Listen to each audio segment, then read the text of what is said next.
Hello everyone, स्वागत है आप सभी का हमारे इस चैनल पर जिसका नाम है उज्ज्वला पुंज। और बच्चों, उज्ज्वला पुंज यहाँ आपके सामने आज इसलिए आई है ताकि बच्चों हम अपने चैप्टर का डिस्कशन जो है उसको कंटिन्यू कर सके। So rights in the Indian constitution was the chapter that we were studying and इसके अंदर हम लोगों ने एक राइट यानी कि हमारे एक फंडामेंटल राइट को पढ़ा है which was the right to equality. Yes, we have talked about one of the right which was right to equality, लेकिन आज हम उसी डिस्कशन को थोड़ा सा आगे लेकर जाएंगे और आज की क्लास में हम बच्चों तीन फंडामेंटल राइट्स को पढ़ने वाले हैं। Right to freedom, right against exploitation and right to freedom of religion. Yes, so we are gonna talk about all of these three rights in today's class इधर ही। ठीक है, तो अपना जो है काम वाम सब छोड़कर बैठ जाइए बच्चों और पढ़ाई में अपना ध्यान लगा लीजिए। ठीक है, मैं नहीं चाहती हूँ कि बच्चे जो हैं अपना ध्यान इधर उधर भटकाए। I want all of your attention towards me and I am gonna start the chapter, will start the topic, let us begin. The right to freedom. बच्चों, राइट टू फ्रीडम यानी कि आज़ादी का अधिकार। कौन देता है आज़ादी का अधिकार? मैंने दी है आपको आज़ादी, दी है, लेकिन बिल्कुल एब्सोल्यूट फ्रीडम नहीं दी मैंने आप लोगों को भी। ठीक है, मैंने आपको बोला है कि कमेंट कीजिए, बट ये सब भी कुछ भी नहीं कमेंट कर दो।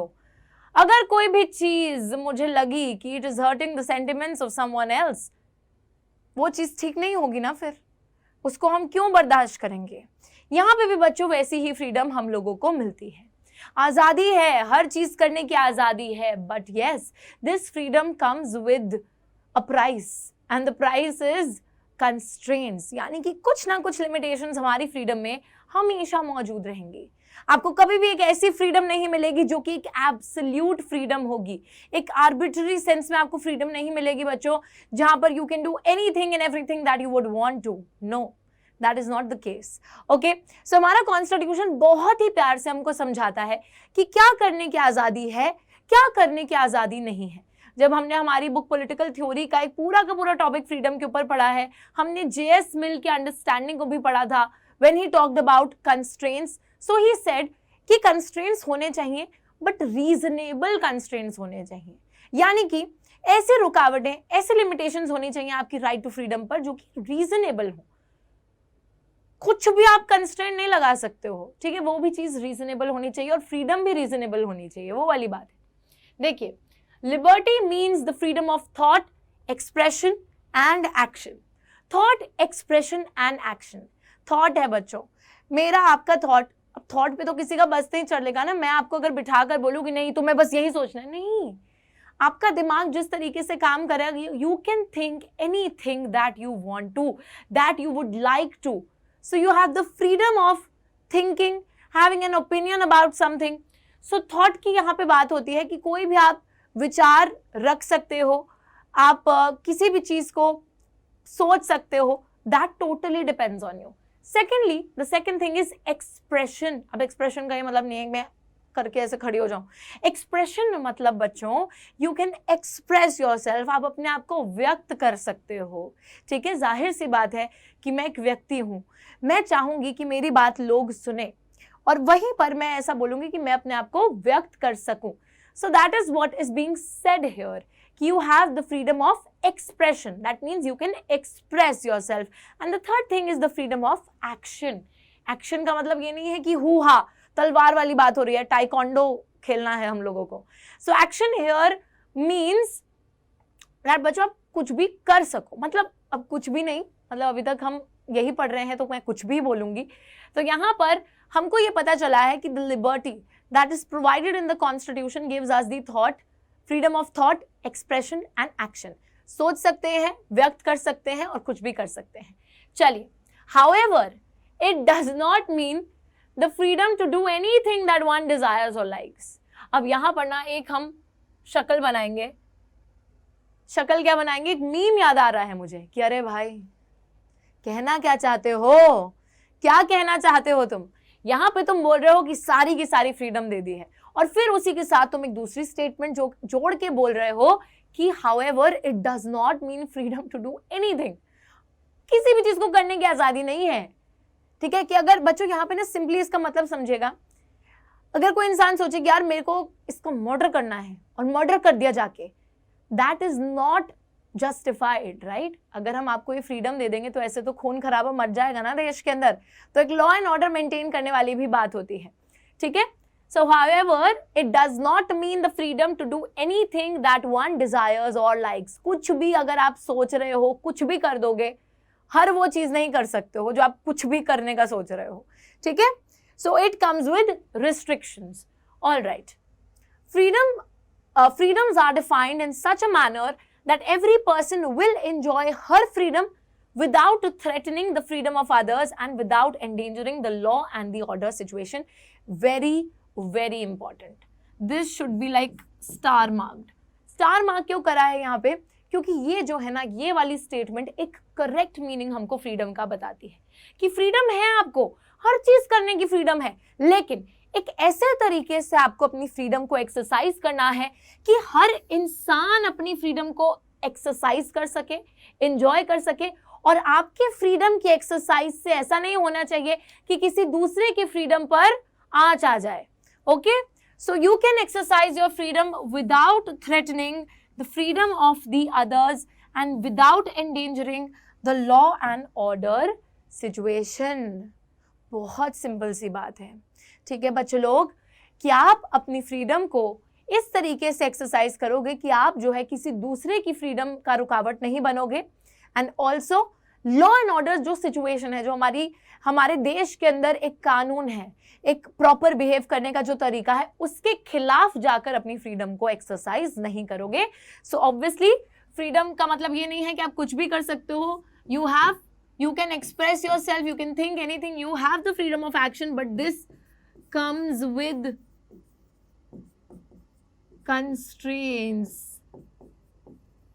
कंस्ट्रेंट्स यानी कि थोड़ी रुकावटें, red light. You can not go beyond this. चोरी चकारी नहीं कर सकते हो, मर्डर नहीं कर सकते हो, दहेज नहीं ले सकते हो, किसी भी चीज की फ्रीडम नहीं देंगे, डोमेस्टिक वायलेंस नहीं कर सकते हो, ठीक है? Not allowed, not at all allowed. Alright, hate speech नहीं कर सकते कि बोलते टाइम अपने आप को इतना एक्सप्रेस करने में लग गए कि आप अपनी स्पीच के थ्रू किसी के खिलाफ लोगों को भड़का रहे हो, और बच्चों लोगों को एक तरीके से उनको अपने वश में करके किसी दूसरे के खिलाफ भड़का रहे हो, एक नेगेटिव प्रोपेगेंडा फैला रहे हो। So that is not at all right. Hate speech pretty bad, okay? तो जाहिर सी बात है कि जो रीजनेबल रिस्ट्रिक्शंस है बच्चों, यहां पर याद रखिएगा कुछ रीजनेबल रिस्ट्रिक्शंस हैं जिसको हम सभी मानते हैं कि हाँ ये गलत है, तो वो जो गलत है ना वही नहीं करना है। रात को 10 बजे तक डीजे चल रहा है, कोई नहीं, लेकिन रात को 3 बजे जब सबके सोने का टाइम होता है तो छत पे जाके डीजे नहीं चलाना है बच्चों। डीजे वाले बाबू मेरा गाना चला दो, ये नहीं करना है, क्योंकि उससे क्या होगा, लोगों की नींद खराब होगी। Yes, it is what it is.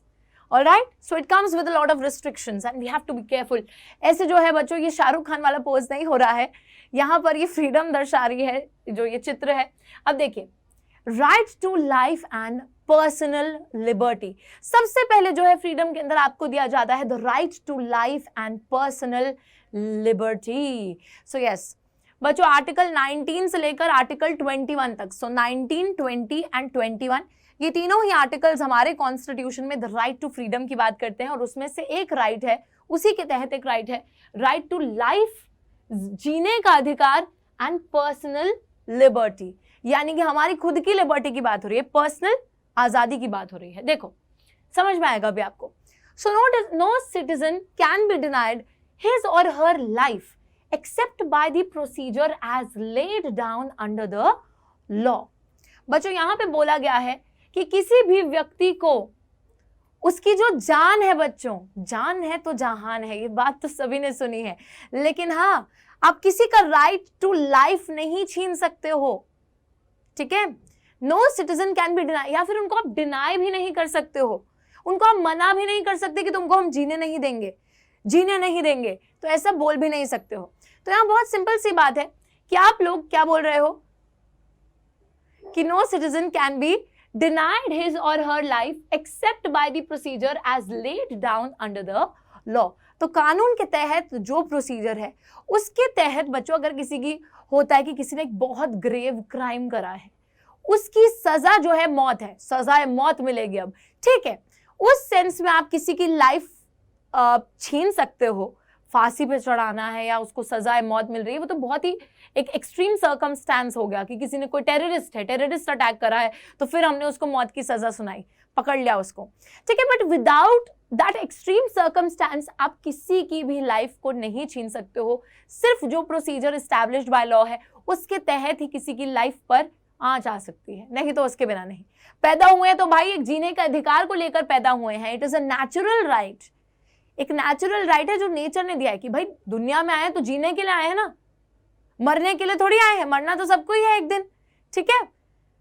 Now if arrested, अगर अरेस्ट, अच्छा बच्चों अपना बहुत से लोग ऐसा सोचते हैं कि अरेस्ट कर लिया तो बस जेल के अंदर अब सलाखों के पीछे रहना है, पर नहीं, ऐसा नहीं होता। If arrested, the person has the right to defend himself by a lawyer of his choice, and also it is mandatory for the police to take that person to the nearest magistrate within 24 hours. याद रखिएगा इस चीज को बच्चों। We think that an arrested person do not have rights, but that is wrong. Okay? So never think like that. एक arrest कर दिया है आपने किसी इंसान को, तो ऐसा नहीं है कि उसके जो अधिकार हैं वो उससे छिन चुके हैं, कि अब तो हथकड़ियां बंध गई हाथ में, ठीक है, लाइफ यहीं पे खत्म, tata bye bye goodbye, नहीं, ऐसा नहीं होता है। तो याद रखिएगा, सो इफ अरेस्टेड, अगर किसी इंसान को अरेस्ट करा गया है तब भी उस इंसान के पास कुछ राइट्स हैं। तो यहां पे हम लिखेंगे rights of an arrested person. आपने अरेस्ट कर लिया, ठीक है, ओके, बट यहां पे हम देखते हैं कि उस इंसान के पास सबसे पहले तो ये अधिकार है, the right to defend himself और herself by a lawyer of his और हर चॉइस। बच्चों सबसे पहले ऑब्वियस सी बात है कि वो इंसान ये तो नहीं बोलेगा ना कोई भी कि भाई मेरे को ठीक है बहुत बढ़िया, अब तो मेरी लाइफ में चैन ही चैन है, अब मैं जेल में रहूंगा, ठीक है। तो वो इंसान भी अपने आप को डिफेंड करना चाहेगा, अपने आप को रिहा करना चाहेगा, अपनी बात रखना चाहेगा, तो उसके पास वो राइट है कि वो अपना केस लड़ सके, अपने मन पसंदीदा लॉयर के साथ केस लड़ सके। तो he has the right to defend himself by a lawyer of his choice. यहाँ पे हिज आता है या हर आता है, दोनों जेंडर्स के लिए एप्लीकेबल है। Now, also mandatory for the police to take that person to the nearest magistrate within 24 hours. यहाँ पे बच्चों it is very important to understand this. It is mandatory for police to take that person to the nearest magistrate within 24 hours. 24 घंटे के अंतर्गत police के लिए ये जरूरी है कि the police has to take that person to the magistrate. उनको जो है उस इंसान को मैजिस्ट्रेट के आगे लेके जाना पड़ेगा with in 24 hours of what, of that persons arrest. अगर एक इंसान को अभी अरेस्ट किया गया है तो अगले 24 घंटे के अंतर्गत उस इंसान को मैजिस्ट्रेट के आगे पेश करना ही है, ताकि बच्चों मैजिस्ट्रेट देख सके कि the grounds of arrest are justified और नॉट। नहीं तो आप तो एक इंसान से उसकी फ्रीडम छीन रहे हो, क्या पता किसी गलत इंसान को आप पकड़ के लाए हो, उसको अरेस्ट कर लिया है। तो इस केस में वो मैजिस्ट्रेट देखेगा कि whether the grounds of arrest are okay और नॉट, ठीक है ना। The magistrate, who is obviously not a part of the police, will decide whether the arrest is justified or not. बच्चों याद रखिएगा, एक चीज मैं आपको बताती हूँ, हमारी जो जुडिशरी है ना उसको इंडिपेंडेंट तरीके से बनाया गया है, वहां पे सरकार का या पुलिस का कहीं पर भी हाथ नहीं आता है। जुडिशरी कॉन्स्टिट्यूशन की देखरेख करता है और देखता है कि कोई भी चीज संविधान के खिलाफ तो नहीं जा रही। और बच्चों इस केस सिनेरियो में जुडिशरी एक अरेस्टेड पर्सन के राइट्स को भी देखता है कि क्या वो अरेस्टेड पर्सन जो है कहीं बेगुनाह इंसान को तो आप पकड़ के नहीं ले आए। तो एक बारी वो देखता है कि जो ग्राउंड ऑफ अरेस्ट है, जिस बेसिस पे आपने उस इंसान को गिरफ्तार करा है, क्या वो सही बेसिस पे गिरफ्तार करा है, क्या बिल्कुल गलत बेसिस पे गिरफ्तार कर लिया है, ठीक है। चलो ओके, तो यहां पर obviously the magistrate is not a part of the police, तो वो डिसाइड करेंगे कि अरेस्ट जस्टिफाइड है, क्या अरेस्ट करना सही था या गलत था उस व्यक्ति को। चलिए आगे चलते हैं। उफ बच्चों कहीं आपको लगे मैं इधर जाके खड़ी हो जाऊं, आपको लगे कि मैम जो है मैम भी जेल में है, तो ऐसा नहीं है। अब हम बात करेंगे एक बहुत ही इंपॉर्टेंट चीज की, जो कि कभी कभी बच्चों को समझ नहीं आती है। अगर किसी के पास लीगल स्टडीज है तो उसको भी ये चीज समझनी बहुत जरूरी है, और ये वैसे भी जो लोग कम्पिटिटिव्स के लिए प्रिपेयर कर रहे हैं उनको भी ये टॉपिक समझना बहुत ही ज्यादा जरूरी है। What is the topic? The topic is okay preventive detention की अभी हम लोग बात करेंगे। सबसे पहले यहाँ पे देखिए the wider scope of the rights.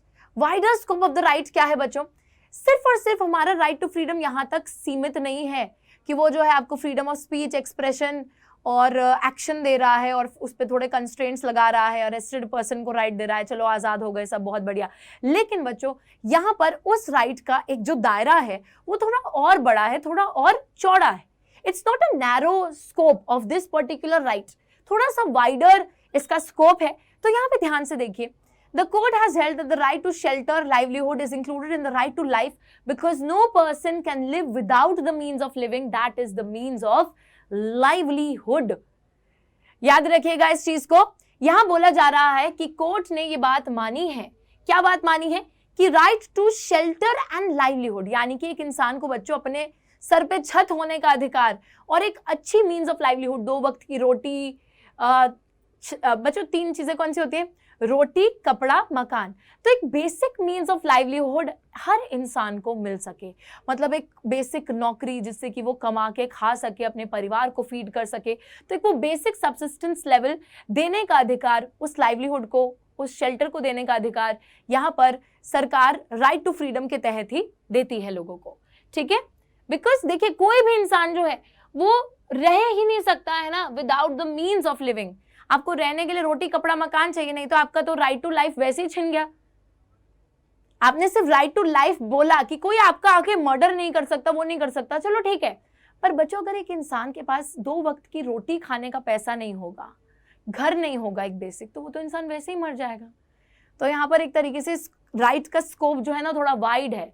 आप सिर्फ ये इंक्लूड नहीं करते हो कि राइट टू लाइफ बोला और चलो पल्ला झाड़ लिया अपना, नहीं, वहीं से ही चीजें कनेक्टेड हैं। चीजें कनेक्टेड कैसे हैं कि राइट टू लाइफ के तहत ही right to shelter, right to livelihood मौजूद है, ताकि बच्चों आप एक बेसिक सब्सिस्टेंस लेवल लोगों को प्रोवाइड कर सको, जिसकी वजह से ही तो वो जी पाएंगे ना, नहीं तो मर जाएंगे।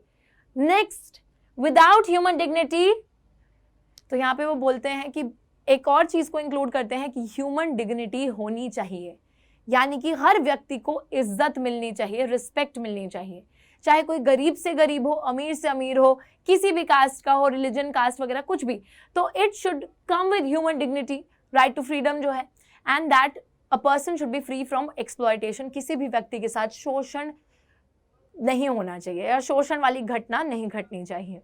Okay, so very very simple. Alright, चलिए अब बच्चों जो मैं जिस चीज की बात कर रही थी, प्रिवेंटिव डिटेंशन, तो जेल देखकर मेरे को लगा प्रिवेंटिव डिटेंशन का ही टॉपिक आ गया है। Now this is a very very very very important topic। मैंने भी बताया ना competitive के लिए क्लास 11th के लिए तो है ही important, और जो बाकी छोटे बच्चे भी देखे, कोई भी देखे भाई, देखो ये टॉपिक ना बहुत मजेदार है और समझना बहुत जरूरी है। प्रिवेंटिव डिटेंशन बच्चों क्या होता है? जैसे अब कोरोना ना हो तो उसके लिए हम क्या करते हैं? प्रिवेंशन लेते हैं, because we always feel that prevention is better than cure. तो कोरोना ना हो इसके लिए बच्चों हम क्या करते हैं? मास्क पहन के रखते हैं, अपने हाथ को सैनिटाइज करते हैं, देखते हैं कि कोई छींक रहा है, खांसी कर रहा है तो उससे हम दूर भाग जाएं, है ना। तो ये सारी हम कोशिशें करते हैं।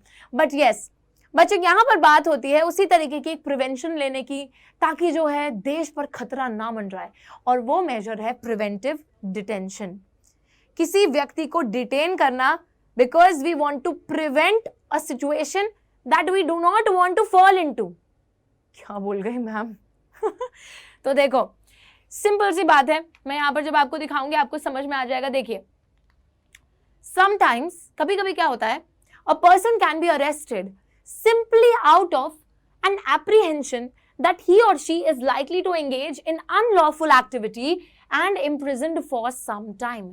कभी कभी बच्चों सिर्फ शक के बिना पर किसी व्यक्ति को अरेस्ट कर लिया जाता है, ठीक है, अरेस्ट कर लिया जाता है सिर्फ और सिर्फ शक के बेसिस पर कि वो व्यक्ति जो है वो किसी गैर कानूनी चीज में इन्वॉल्व होने वाला है, ठीक है, और उसको जो है कुछ टाइम तक आप जेल में रख लेते हो, अरेस्ट करके इम्प्रिजन करके रख लेते हो।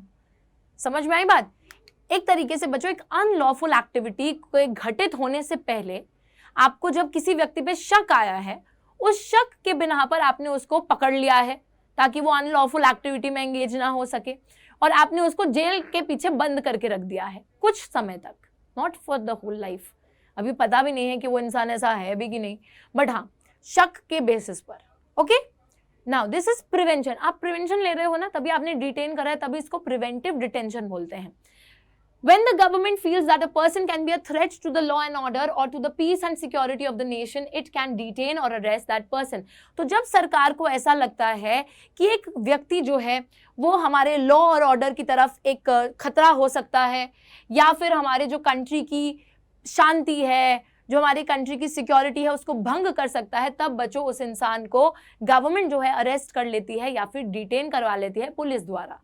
अब सुनने में तो बहुत अच्छा लग रहा है कि वाओ, हमें अगर पता चलेगा कि टेररिस्ट अटैक में ये बंदा इन्वॉल्व है, हम उसको आज ही पकड़ लेंगे और आज हम उसको जेल में डाल देंगे, बच जाएंगे हम लोग। लेकिन बच्चों it is not that simple. कभी कभी ये जो चीज़ है प्रिवेंटिव डिटेंशन वाली, ये एक तरीके से बच्चों बहुत घातक भी साबित होती है, क्योंकि बहुत बेकसूर लोगों को इसमें बंद कर लिया जाता है जेल में, और कभी कभी चलो शक सही भी निकलेगा। ठीक है, अब यहां पे क्या लिखा गया है, this can only be extended for 3 months। आप शक के बेसिस पे उम्र कैद नहीं दे दोगे इंसान को। अगर आप आज अरेस्ट कर रहे हो तो सिर्फ अगले 3 महीने तक आप उस इंसान को उस शक के बेसिस पे जेल में रख सकते हो। That is the time, 3 months। ठीक है, अब आगे देखिए, brought before an advisory board for review. बच्चों 3 महीने खत्म होने के बाद इस केस को एक एडवाइजरी बोर्ड के आगे लाया जाता है, प्रेजेंट किया जाता है। Looks like an effective tool in the hands of the government to deal with anti social elements और subversives, and this provision has often been misused by the government. अब देखिए यहाँ पे क्या लिखा है, ध्यान से पढ़ना है इस चीज को। बोला जा रहा है कि 3 महीने आपने किसी को शक के बेसिस पे डिटेन करा, और 3 महीने के बाद आप उस व्यक्ति को एडवाइजरी बोर्ड के आगे जाके प्रेजेंट करोगे बच्चों। फिर वो एडवाइजरी बोर्ड जो है, एडवाइजरी बोर्ड क्या एडवाइस देगा आपको कि क्या, मतलब वो चेक करेगा कि क्या ये बंदा सही में मतलब केपेबल है ये चीज़ करने का कि नहीं, और फिर डिसीजन लेगा कि क्या उसकी टाइम पीरियड को एक्सटेंड कर देना चाहिए या फिर उसको छोड़ देना चाहिए। So all of that. Now यहाँ पे बोला जा रहा है कि हाँ, लगने में तो बहुत अच्छा लगता है कि बहुत अच्छा टूल है कि हम ऐसे बहुत से क्रिमिनल्स को पहले ही पकड़ लेंगे, इससे पहले कि वो अंजाम दे किसी चीज़ को जाकर। But what has happened is, हम लोग देखते हैं कि बच्चों सरकार ना कभी कभी इस प्रोविजन को मिस यूज करती है, सिर्फ अपने दुश्मनों को पकड़ने के लिए, जेल में बंद करने के लिए। तो इसको बहुत बारी इसका मिस यूज होता है, इसका गलत तरीके से इस्तेमाल किया जाता है अपने फायदे के लिए। ठीक है, so that is a drawback. ये पॉजिटिव्स हैं, ये नेगेटिव्स हैं, ये पॉजिटिव्स हैं, ये नेगेटिव्स हैं। So preventive detention that is all right. अब article 21 of the Indian constitution, it protects the life and personal liberty. No person shall be deprived of his or her life or personal liberty except according to the procedure established by the law। ये बोलता है हमारा article 21। बहुत ही बढ़िया। Constraints, बच्चों देखिए constraints जो लगाए जाते हैं फ्रीडम पर, वो पब्लिक ऑर्डर, पीस और मोरालिटी को बचाने के लिए लगाए जाते हैं। फ्रीडम टू असेंबल, अच्छा देखिए यहाँ पे बोला जा रहा है कि जैसे हमारी freedom of expression, speech and expression है, उस पर जो रुकावटें लगती हैं वो हमारी पीस, पब्लिक ऑर्डर, मोरालिटी, नैतिकता, इन सब चीज़ों को बचाने के लिए लगती हैं, ऐसे ही नहीं लगती।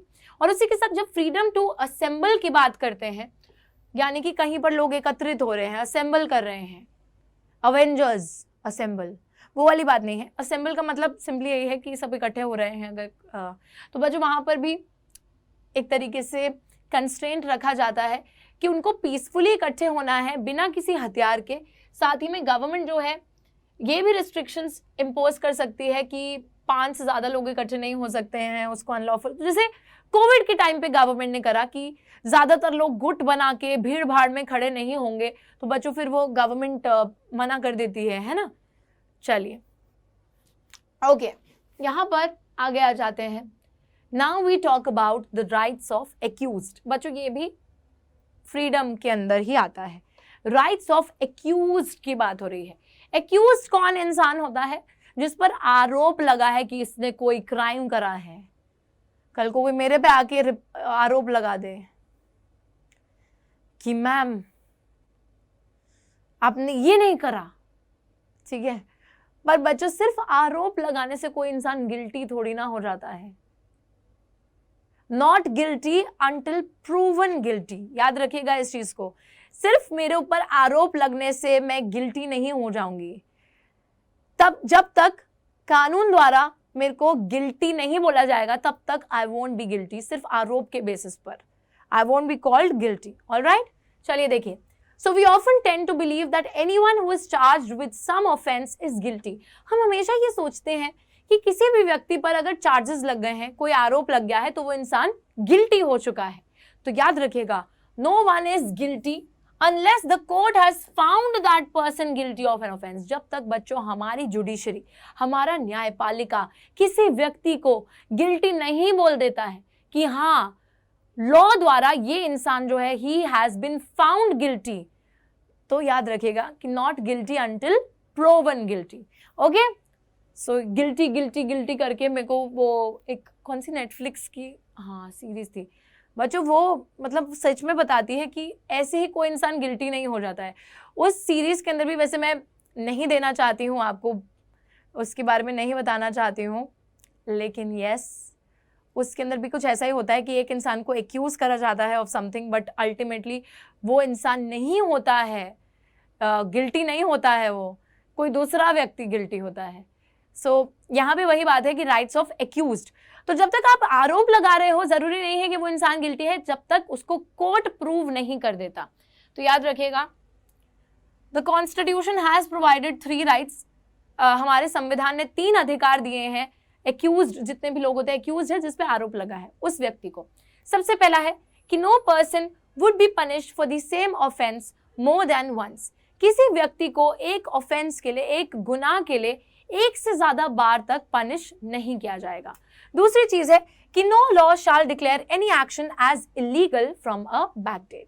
तो किसी भी पुराने हम बोल सकते हैं कि बैकडेट हो गया कि कोई पुराने ऑफेंस पर आप जो है किसी भी व्यक्ति को आरोपी साबित नहीं कर सकते हो। ठीक है, तो यहाँ पर बात एकदम क्लियर है कि कोई भी कानून जो है किसी भी एक्शन को गैर कानूनी नहीं बोलेगा जो कि पुराना कोई चीज है, तब का नहीं बोल सकते हो। And no person shall be asked to give evidence against himself और हरसेल्फ। और बच्चों एक बहुत ही इंपॉर्टेंट चीज कि आप जिस व्यक्ति पे आपने आरोप लगाया है उससे आप ये नहीं मांग सकते कि आप सबूत दो, वो भी अपने खिलाफ सबूत दो। ठीक है, अपने खिलाफ सबूत नहीं मांग सकते आप, किसी दूसरे से मांगो। भाई मेरे से मेरे ही खिलाफ सबूत मत मांगो, मैं दूंगी भी नहीं। ठीक है, चलिए ऑलराइट, तो ये तो हो गया हमारा फ्रीडम, राइट टू फ्रीडम। अब आ जाते हैं अपने नेक्स्ट अधिकार पे, विच इज बच्चों our next fundamental right, the right against exploitation, यानी कि शोषण के खिलाफ अधिकार। ऑलराइट, सबसे पहले बच्चों शोषण होता क्या है? जब आप किसी का गलत फायदा उठा रहे हो। ठीक है, गलत फायदा उठाना होता है शोषण। अब यहां पे देखिए 2 चीजें हैं बच्चों जो हमारा कॉन्स्टिट्यूशन बिल्कुल प्रोहिबिट करता है, मतलब गैर कानूनी बोलता है कि अगर आप ये चीजें कर रहे हो तो आप एक्सप्लॉयटेशन कर रहे हो, और इन चीजों का करना, इन एक्टिविटीज में एंगेज होने पे आप क्या हो गए, आप एक तरीके से क्रिमिनल हो जाओगे, बिकॉज दैट इज अनलॉफुल, गैर कानूनी होगी वो चीज, एंड आप एक्सप्लॉयटेशन में एंगेज हो रहे हो। Now the first thing is बेगार या फिर force labour without any payment. बच्चों आप जो है क्या लेबर से काम करवा रहे हो, ठीक है, बेगार करा रहे हो, फोर्स्ड लेबर करा रहे हो, जबरन जो है लोगों से काम करा रहे हो और उनको पे भी नहीं करे, जबरदस्ती किसी से काम करा रहे हो और उसको पैसा भी नहीं दे रहे, so that is also criminal offence. Exploit कर रहे हो आप लोगों को। और दूसरी चीज है कि आप ह्यूमन बींग्स को बेचते और खरीदते हो और उनको गुलाम की तरह इस्तेमाल करते हो। बच्चों इसमें ह्यूमन ट्रैफिकिंग भी इंक्लूड होता है, जिसको हम वही बोलते हैं buying and selling of human beings. तो अगर आप ये भी चीज कर रहे हो, सामान को खरीदो बेचो यार, इंसान को नहीं। ठीक है, तो अगर आप you are doing this then also that is unlawful. और ये चीजें प्रोहिबिट करी गई हैं कॉन्स्टिट्यूशन के तहत। इन चीजों को सख्त रूप से मना किया गया है कि don't engage yourself in such activities. Now the constitution forbids, बच्चों दूसरी चीज जो यहाँ पे बहुत ही ज्यादा इंपॉर्टेंट है,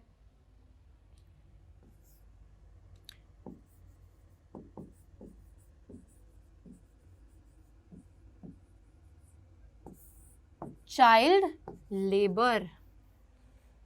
बच्चों चाइल्ड लेबर सभी को पता होनी चाहिए ये बात कि 14 साल से कम के अगर बच्चों को आप कहीं पर भी एम्प्लॉयमेंट देते हो, जैसे देखिए कॉन्स्टिट्यूशन फॉरबिड्स, फॉरबिड का मतलब है बिल्कुल रोकती है किस चीज को, बच्चों की अगर नौकरियां आप लगाते हो, बच्चों से काम कराते हो, वो भी 14 साल से कम उम्र के बच्चों से काम कराते हो, डेंजरस काम जो कि उनके लिए नहीं है इस उम्र में करना, फैक्ट्रीज में काम कराते हो, माइंस में काम कराते हो, जहां पे एक बहुत बड़ा डेंजर होता है, जान जाने का खतरा होता है। तो अगर आप 14 साल से कम उम्र के बच्चों से ये डेंजरस काम कराते हैं तो आपको अरेस्ट कर लेगी पुलिस, ठीक है, सोचेगी नहीं एक भी बारी, because that is illegal. Child labour को इलीगल बना दिया गया है, राइट टू एजुकेशन को एक फंडामेंटल राइट बना दिया गया है। तो बच्चों इस चीज से हम क्या बोल रहे हैं कि बच्चों से काम नहीं कराओ, बच्चों से पढ़ाई कराओ। ये उनके पढ़ने की उम्र है, काम तो यार पूरी उम्र करना है। जब पढ़ाई करने की उम्र है तो पढ़ाई करो ना, ठीक है, ओके। तो यहाँ पे I think this thing is very very clear. तो राइट टू एजुकेशन हमने फंडामेंटल राइट्स में इंक्लूड करा है, चाइल्ड लेबर को बैन करा है, तो हम सिंपली अपने देश के अंदर एजुकेशन को प्रमोट कर रहे हैं। और बच्चों ये जो डेंजरस जॉब्स में एम्प्लॉयमेंट वाली चीज है उसको हम खत्म करना चाहते हैं। चलिए, तो ये राइट अगेंस्ट एक्सप्लॉयटेशन तो इतना सा ही था, और अब हम आ गए हैं right to freedom of religion को पढ़ने के लिए। बहुत ही बढ़िया, फ्रीडम ऑफ रिलीजन, रिलीजन यानी कि धर्म, याद रखिएगा।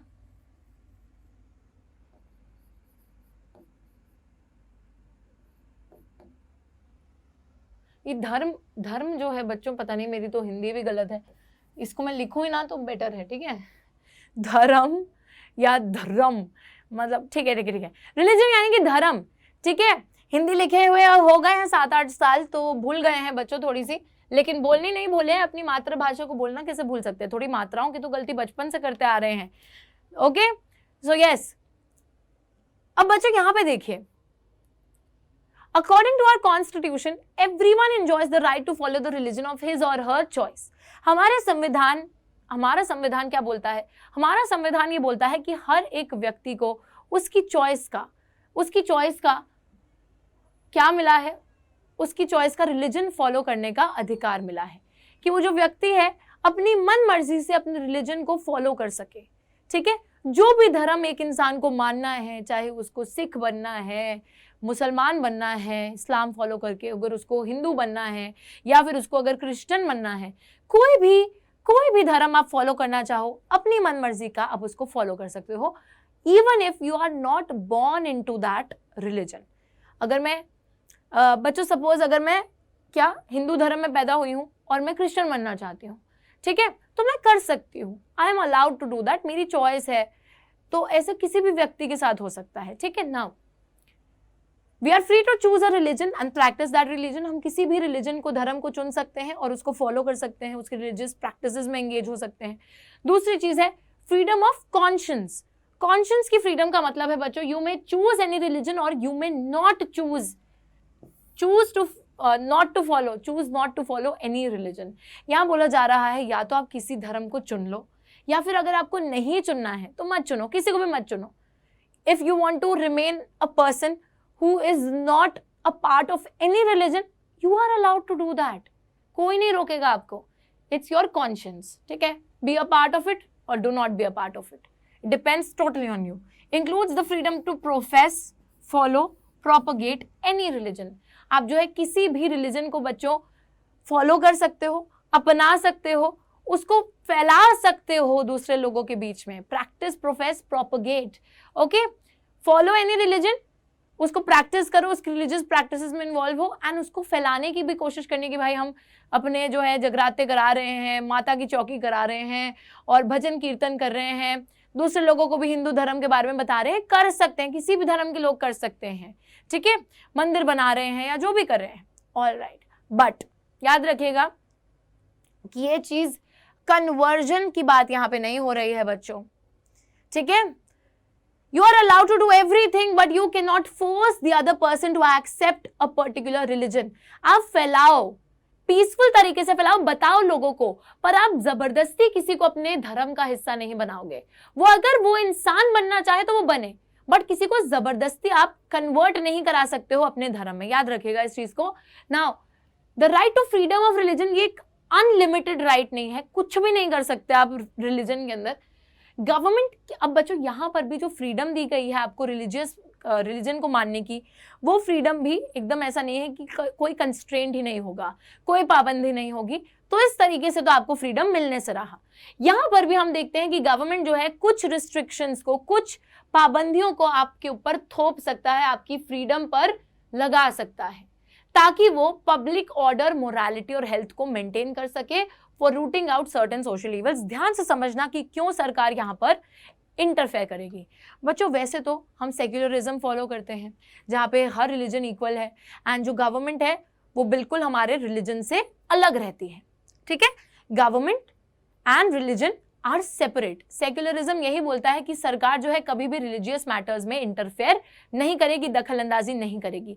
पर बच्चों जब बात आती है बहुत ही गलत, यानी कि हिंदू धर्म में धर्म के नाम पर सती प्रथा को प्रैक्टिस कर रहे थे, लोगों की कुर्बानियां दी जा रही थी, ह्यूमन सैक्रिफाइसेस चल रहे थे।